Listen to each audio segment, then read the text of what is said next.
Babysitting was supposed to be easy, put the kids to bed, watch TV, and make some quick cash. But the moment the phone rang with that eerie, unlisted number and the voice warned me not to open the basement door, I realized this wasn't just a job. It was a trap. The mansion stood at the edge of town, its tall iron gates creaking open as I pulled into the driveway. It looked like something out of a Gothic novel, turrets reaching for the sky, ivy snaking up the walls, and windows that seemed to watch me. "You're brave for taking this job," my best friend had joked when I told her where I'd be babysitting tonight. I'd laughed it off then, but now I wasn't so sure. Mrs. Donahue met me at the door, her pale face lined with something I couldn't quite place. Fear? Exhaustion? She clutched her coat tightly as she hurried me inside. "Dinner's in the fridge, and the twins are upstairs," she said quickly, handing me a list of instructions. "Don't go into the basement, and keep the front door locked. At all times." Before I could ask why, she was gone, her heels clicking down the stone steps. The evening started quietly enough. The twins, both around 7, were oddly well behaved. They barely spoke, their wide eyes fixed on the cartoons playing on the massive TV.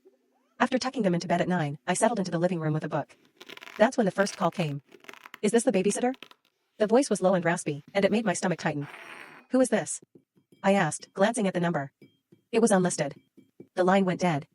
I shook it off as a prank and went back to reading, but the house felt different now, colder, quieter. The second call came 15 minutes later. "Whatever you do, don't let them out of their room," the voice said. A chill ran down my spine. "Who is this? What do you want?" No answer. Just static, then the click of the line disconnecting. I rushed upstairs to check on the twins. Their room was quiet, the door shut just as I'd left it. When I cracked it open, they were both in bed, their eyes closed. Relief washed over me, until I saw the basement door at the end of the hallway. It was slightly ajar.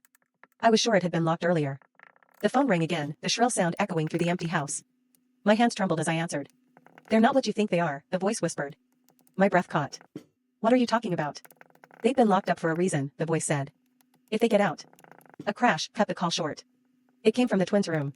I froze, my heart pounding in my ears. Slowly, I turned toward their door, now wide open. And the beds? They were empty. Want part 2? Comment part 2 and like and follow to not miss out.